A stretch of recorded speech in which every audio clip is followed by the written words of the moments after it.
Wait, what the fuck? That's a good one. Investigation. Oh.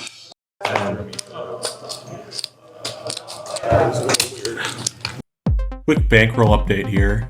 After last weekend's session, we are up to 5.2k.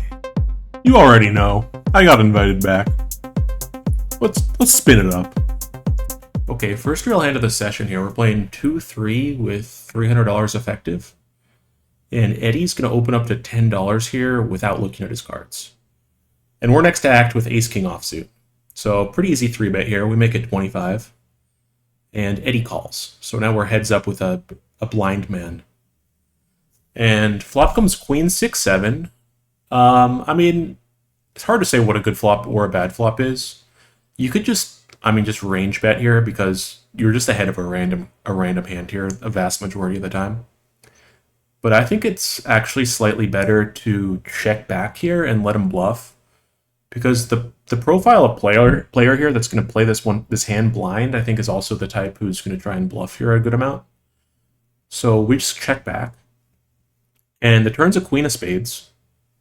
At which point Eddie now fires pot into us, still blind, without looking at his cards. So, I mean, we're ahead of a random hand here a vast majority of the time. So we still have a pretty easy continue. So we call. And then the river comes a king. So we make a pair of kings on the end. And now Eddie looks at his cards and then jams instantly. So, I mean, he probably made up his mind that if he looked down and saw either a queen or a flush, that he would go all in. But then there's also some frequency where he's doing that, knowing that he's going to look down and air and go all in instantly as well. So I actually don't think you can read much based off of the timing. If anything, I mean, just the fact that he's playing two random cards means he's going to show up to the river with way too much air. And unless he has some sort of metric for deciding when he's going to shut down his bluffs, I think he's just going to be bluffing here way too often. So we're going to make this call. And, you know, I think we would call a lot wider than this, to be honest. So yeah, we call, and he has 10 high. So yeah, I mean, it's just, yeah, I mean, what's to say? Okay, now we're a little bit deeper, maybe 500 deep here. And the button whale limps, and Eddie's in the small blind. He makes it 20. And I'm in the big blind with ace queen O. And I'm going to 3-bet here to 40. Make it 40. I just want to knock out the button and get heads up with Eddie here in position. Can be super profitable. So we do accomplish that, and now we're heads up with flop. And the flop is 10-10-8. Rainbow. Eddie's going to check, and here we're just going to fire a little third pot c-bet on a paired board in position here. And Eddie does check call. So when Eddie check calls, I think his range to do that with is all of the straight draws. Queen, Jack, Queen 9, Jack 9, Jack 7, 9, 7, and 7, 6. So that's a lot of straight draws. I think he has some slow-played 10s to check call with, and I think he's probably check calling with an 8 most of the time. I do think he would check raise a 10 a good amount of the time, and I also think he would check raise some of those straight draws. Probably, maybe just the open-ended straight draws he would check raise, or I'm not really sure how he breaks it up, but some of them definitely go into the check raise range. Whatever, it's fine. Anyway, turn comes a 4, and he checks again. And now we can either try and double barrel here if we want, but I think it's a much better to just check back here and let him bluff the river. So we're going to check back. River comes a 5, and that completes 6-7, which was the bottom gut shot, which he definitely could have. And Eddie is going to overbet the river here for a pretty large sizing. Looks like he bets about 170p here, so pretty fucking gross spot actually, because I do think his range has a ton of natural bluffs. all those straight draws that I mentioned Double fry. I know. still very possibly in range. Yeah. You know. But You've had Korean fried chicken before, Brian? Not yet. when he polarizes like this, I mean, he could definitely have a 10 here that he slow played, and he would go for the size with it. Like I love like Nashville. I feel very blended here. You know, I always try different spots, Yeah. and I. This is in general when someone overbets the river in live poker, it's pretty The underbluffed. other day, and they're like, Thing is, Eddie seems to be pretty aware of all this shit, so it's actually particularly gross spot. Like, I actually think it's. I may actually be completely indifferent here, and so what I decided was, I think if I want to have some defense here, I think it's better to use a bluff catcher that doesn't block any of the bluffs. Yeah, it wasn't flated. And so in game, I came to the conclusion that I would call with my overpairs, my ace eights of the world, and my ace king. I think ace king here is a much better call than ace queen, because We should get, like, ace 10 queen people blocks together, queen jack and 1,000 queen bucks 9, each, which are and both then, like, bluffs we that can he can trade have, out. that Eddie can have in range here, and ace king doesn't block any of those. So I decided I would just call with the ace king and fold the ace queen, even though it feels pretty fucking gross. So yeah, we do fold. And Eddie shows us the jack 7. Fuck, man. I mean, it's fine. He's gonna have bluffs there. It's not really what it's about. It's like, it's a tough fold. It's a tough fold. Okay, very next hand. Like we can trade We out. got the straddle Try on. to go straddle. OMC limps in from middle position, and Eddie's on the button now. He makes it 25. 1,000, Shane does 1,000, then we like. And we're in the small blind. We look down at Playing the main pocket board. Oh my aces. god. Tag team. Yeah, tag team. So we're gonna 3-bet here I to 70. feel like I would not be bad at tag team. with that. And folds background, Eddie calls. So we're heads up again with Eddie. It would be tough. Tom, I'm gonna do the Flop same comes as down you. queen jack 6 rainbow. You're gonna be scared. And out of position here on a double Broadway. We're just gonna fire a third pot here. Okay, Eddie raises all in, cool. and we beat him into the pot. Snap Go call. awaken the Pokemon Master.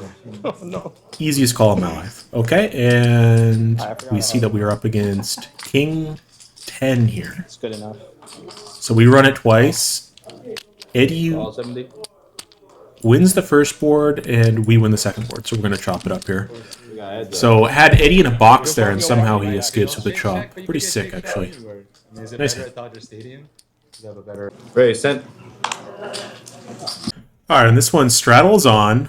I open to 10 under the gun with pocket jacks. Two people call, and Eddie squeezes out of the straddle to 75. And I mean, only shot here is I just got a 4-bet. I 4-bet all in here. And folds back around, and Eddie tanks forever and finally makes the call with ace queen suited. We're going to run this board twice, and we lose the first board, and we lose the second.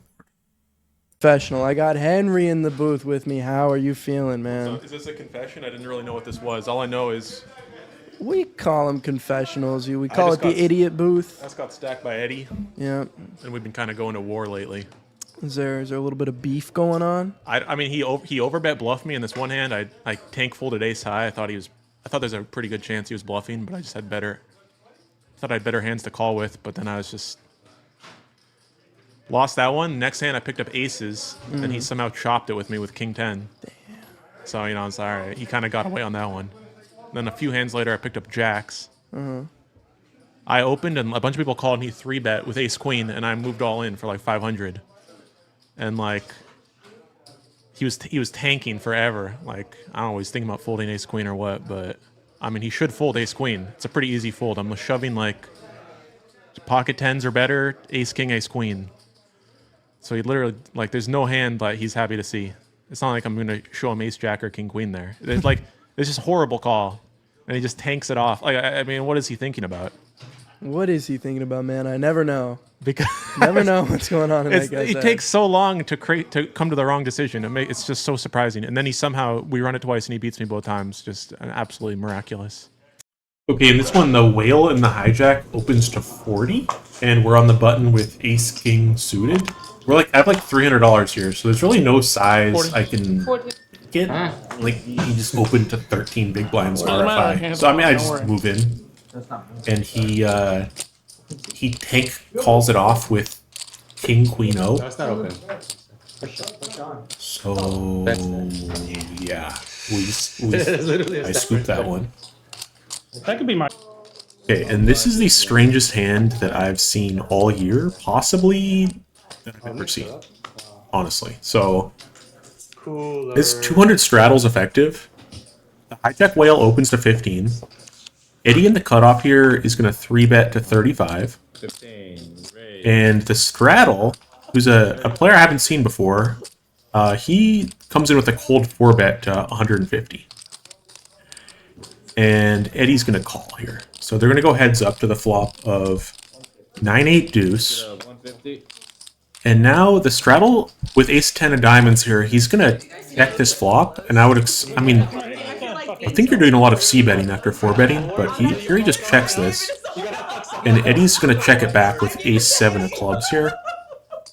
They both actually have very similar hands. Ace high with 3 to a straight and a backdoor flush. So this is an interesting hand.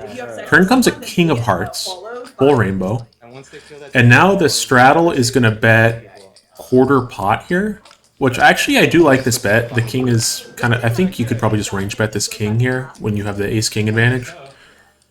Do you have ace-king advantage? I mean, I think Eddie, if Eddie pure flats his ace-king pre-flop, that may not actually be true, but let's go ahead and assume that he does have it. I don't know. No, not yet. So he bets quarter pot and Eddie calls in position.